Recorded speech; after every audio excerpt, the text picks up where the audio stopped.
بسم اللہ الرحمن الرحیم۔ داستان صحابہ اکرام کی ناظرین، آج اس عنوان کے تحت ہم ذکر کریں گے حضور اکرم صلی اللہ علیہ وآلہ وسلم کے پیارے صحابی کے پیارے بیٹے حضرت اسامہ بن زید رضی اللہ تعالیٰ عنہ کا۔ حضرت اسامہ حضرت زید بن حارثہ کے بیٹے تھے۔ زید بن حارثہ وہ جنہوں نے اپنے والدین اور اپنا گھر بار حضور پہ قربان کر دیا تھا۔ حضور کے غلام تھے،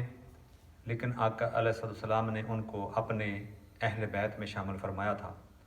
اور ہمیشہ ان سے محبت کرتے، ان سے شفقت کرتے تھے۔ جب حضرت زید رضی اللہ تعالیٰ عنہ کی علیحدگی ہو گئی حضرت زینب بن جہش سے، تو آقا علیہ السلام نے ان کا نکاح ایک کنیز تھی حضور کی جن کا نام تھا ایمن، تو حضرت زید کا نکاح اور شادی حضرت ایمن سے کر دی۔ اور یہ ایمن وہ ہیں جو حضور اکرم صلی اللہ علیہ وسلم کی امی حضرت آمنہ رضی اللہ تعالی عنہا ان کی کنیز تھیں، اور جب آقا علیہ السلام چھوٹی عمر میں 7 سال کے تھے اور آپ مدینہ طیبہ گئے اپنے ننہال، اور واپسی پر ابوا کے مقام پر حضرت آمنہ کا انتقال ہوا، تو اس وقت یہ حضرت ایمن جو ہیں یہ حضور کے ساتھ تھیں، حضرت آمنہ کے ساتھ تھیں۔ تو ابوا کے مقام پر حضرت آمنہ کا وصال ہو گیا اور ان کی تدفین ہو گئی، تو پھر یہ جو کنیز تھیں حضرت ایمن، ان کا اصل نام برکت ہے، برکت بی بی۔ تو یہ حضور کو لے کے پھر مکہ پاک میں آئیں، اور یہ چونکہ خاندانی کنیز تھیں اور آقا علیہ السلام ان سے بہت پیار فرماتے تھے، آپ بھی ان سے پیار کرتی تھیں، اور حضور ان کو اپنی ماں کہتے تھے، کہتے کہ میری ماں کے بعد یہ میری ماں ہے۔ حضرت ایمن وہ بھی حضور سے تعلق تھا، اور حضور نے ان کو بھی اہل بیت میں شامل فرمایا تھا۔ ادھر زید بن حارثہ یہ بھی حضور کے غلام تھے، اور ان کو بھی آقا علیہ السلام نے اہل بیت میں شامل فرمایا تھا اور حضور کو بہت پیارے تھے، تو ان دونوں کا نکاح حضور نے کر دیا۔ اب ان سے جو بچہ پیدا ہوا اس کا نام تھا اسامہ بن زید۔ چونکہ ایمن حبشیہ تھی اور زید جو ہے وہ عربی تھے، تو ایمن جو تھا ان کا جو بیٹا ہوا اسامہ بن زید، تو یہ حبشی ٹائپ تھا، کالے رنگ کا تھا، مگر حضور کو بڑا پیارا تھا، کیونکہ حضور کے 2 پیاروں کا بیٹا تھا اسامہ بن زید۔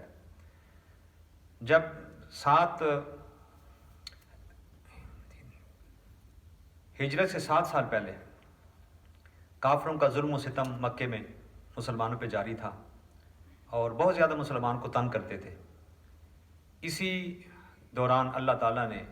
مسلمانوں کو یہ بیٹا عطا کیا، یعنی حضرت زید کے گھر اسامہ پیدا ہوئے، اسامہ بن زید۔ تو حضور کو بڑی خوشی ہوئی، کیونکہ 2 پیاروں کے اولاد تھی۔ پھر جو حضور کو پیارا ہو وہ صحابہ کو کیسے پیارا نہ ہو، پھر صحابہ اکرام کو بہت پیارے تھے اسامہ بن زید، اور سب صحابہ اکرام پھر ان سے ہمیشہ کھیلتے تھے۔ اور اسامہ بن زید حضرت امام حسن کی ہم عمر تھے، ایک ہی سال میں ان کی پیدائش ہوئی تھی۔ تو قربان جائیں تاجدار کائنات صلی اللہ علیہ وسلم اپنے بیٹے امام حسن ان کو بھی اور اسامہ بن زید دونوں کو اکٹھا کھلاتے تھے، چونکہ ہم عمر تھے اور دونوں پیارے تھے حضور کو۔ تو اکثر اوقات ایسے ہوتا کہ امام حسین تو بعد میں پیدا ہوئے، امام حسن کے ساتھ یہ اسامہ بن زید پیدا ہوئے، تو کبھی حضور کے ایک بازو پہ اسامہ ہوتے، دوسرے بازو پہ حسن ہوتے، کبھی دونوں کو حضور انگلیاں پکڑ کے چلا رہے ہوتے، کبھی دونوں کے ایک کندھے پہ اس کو بٹھایا ہوتا، ایک کندھے پہ امام حسن مجتبیٰ کو بٹھایا ہوتا۔ تو اس طرح حضور اکرم صلی اللہ علیہ وسلم کے پیار انہوں نے لوٹا ہے صحابہ کرام میں سے، اور کسی کم کو نصیب ہوا ہے، کیونکہ بچپن میں آقا علیہ السلام کی گود میں آ گئے، اور حضور اکثر ان کو کھلایا کرتے تھے، پلایا کرتے تھے۔ اور ایک دفعہ اسامہ بن زید نے حضور کے اوپر پیشاب بھی کر دیا۔ تو یہ محبت کی باتیں ہیں۔ تو صحابہ کرام بھی ان سے بہت پیار کرتے تھے، اور ان کے بعد حضرت زید بن حارثہ ان کو محبوب رسول بھی کہا جاتا ہے، رازدان رسول بھی کہا جاتا ہے۔ اور یہ وہ وقت ہے کہ جب حضور اکرم صلی اللہ علیہ وسلم اتنا پیار کرتے تھے کہ اسامہ ایک دفعہ گر گئے، چھوٹے بچے تھے، گر گئے تو آپ کو خون نکل آیا، آپ نے حضرت عائشہ کو فرمایا تو حضرت عائشہ مصروف تھی کسی کام سے، تو حضور خود بڑے آگے اور اپنے ہاتھوں سے اسامہ بن زید کا خون صاف کیا اور ان کو پٹی کی۔ یہ جب اسامہ بن زید جوان ہوتے ہیں تو ظاہر ہے حضور کی صحبت میں، باپ بھی حضور کی صحبت میں، ماں بھی، دونوں ماں اور باپ دونوں حضور کے ذاتی خدام تھے، حضور کے گھر میں خدمت کرتے تھے، تو ظاہر بچے نے بھی پھر وہیں رہنا تھا۔ تو امہات المومنین ان کو کھلاتی تھیں، حضرت اسامہ بن زید کو، اور تمام صحابہ کرام ان کو کھلاتے تھے، اور حضور اکرم صلی اللہ علیہ وسلم خود ان سے بہت پیار فرماتے تھے۔ تو اسی ماحول کے اندر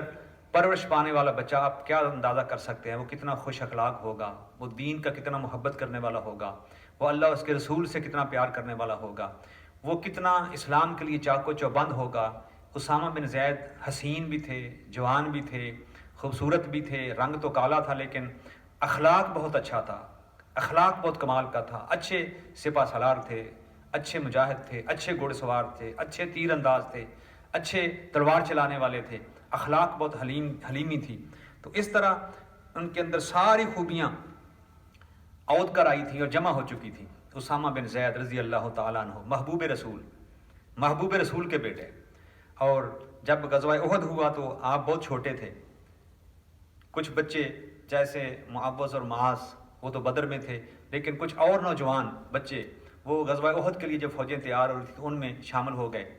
اور حضور کی بارگاہ میں عرض کیا یا رسول اللہ ہمیں بھی اجازت دیں ہم جہاد کریں، لیکن کچھ بچوں کو اجازت نہیں ملی چھوٹا ہونے کی وجہ سے، تو اسامہ بن زید ان میں سے شامل تھے۔ جب اجازت نہیں ملی تو آپ احد سے روتے ہوئے واپس آئے، آنکھوں میں آنسو تھے، اور یہ حسرت تھی کہ کاش مجھے اجازت مل جاتی اور میں جہاد میں شریک ہوتا اور اپنی جان اپنے رب کے حضور سپرد کرتا۔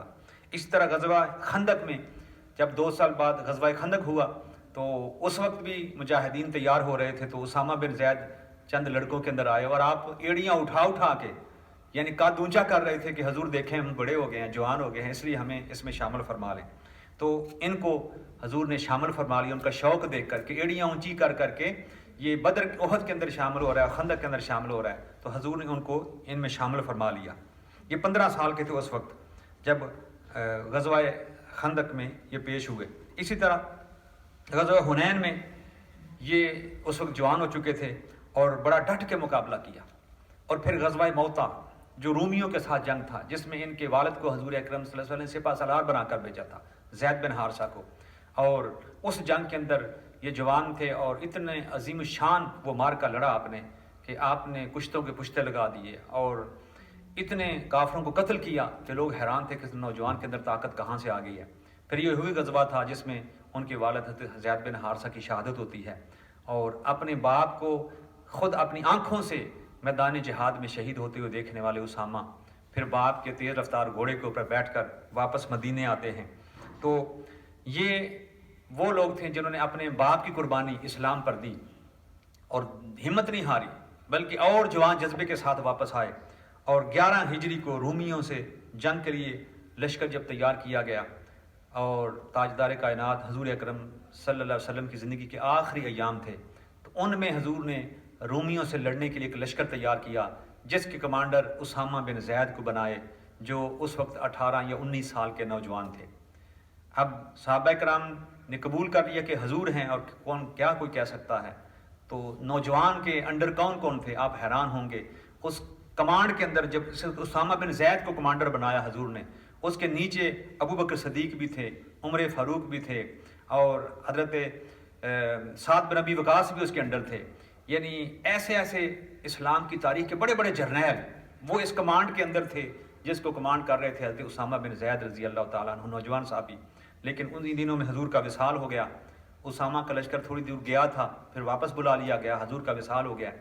جب تھوڑا امن ہوا تو ابو بکر صدیق نے پہلا حکم یہ جاری کیا جو لشکر اسامہ کی قیادت میں رومیوں سے جنگ کے لیے تیار تھا وہ تیار ہو، وہ ہم بھیجیں گے۔ صحابہ کرام نے کہا کہ ابو بکر صدیق بڑے بڑے صحابہ کرام ہیں، بڑے بڑے مجاہد ہیں، اس لیے ان میں سے کسی کو کمانڈ دے کر بھیجو، یہ نوجوان ہے، اتنا میچور نہیں ہے۔ لیکن قربان جی ابو بکر صدیق نے کہا خدا کی عزت کی قسم جس کو میرے مصطفیٰ نے کمانڈ دی ہے ابو بکر صدیق اس کو چھوڑ نہیں سکتا، اور اس کی کمانڈ اسامہ بن زید ہی کرے گا۔ پھر اسامہ بن زید کو تیار کیا، لشکر کو تیار کیا، ابو بکر صدیق گھوڑے کی لگام پکڑ کے اسامہ کو نوجوان کو اوپر بٹھایا ہوا ہے، خلیفۃ المسلمین نے گھوڑے کی لگام پکڑی ہے اور جہاد کے لیے رخصت کر رہے ہیں، اور ساتھ ساتھ چلتے ہوئے نصیحتیں کر رہے ہیں۔ اسامہ کو شرم آئی، کہتے ہیں حضور آپ خلیفۃ المسلمین ہیں، خلیفۃ رسول اللہ ہیں، آپ اوپر بیٹھے، میں چلتا ہوں، آپ کا غلام ہوں۔ فرمایا نہیں، نہ تم اترو گے نہ میں سوار ہوں گا، میں اسی طرح چلوں گا۔ آپ نہیں چاہتے کہ میرے رستے پر بھی خدا کے رستے کا غبار پڑے اور میں بھی چند قدم اللہ کے رستے میں چل لوں۔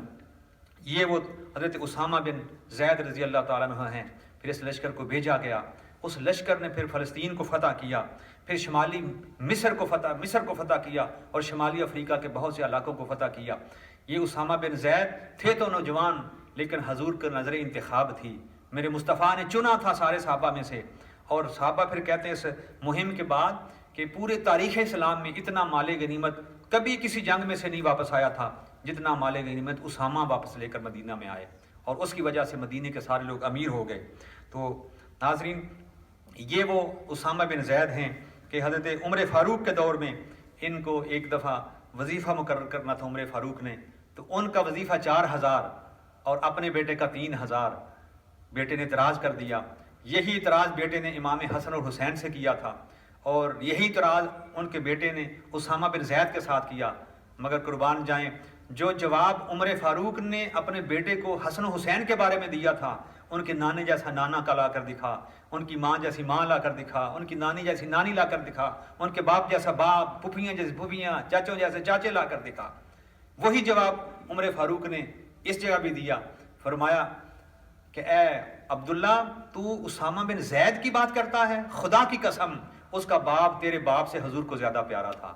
عمر فاروق کہہ رہے ہیں، اے اسامہ، اس کا باپ، اسامہ کا باپ تیرے باپ سے حضور کو زیادہ پیارا تھا، اور اسامہ خود تجھ سے زیادہ حضور کو پیارا تھا۔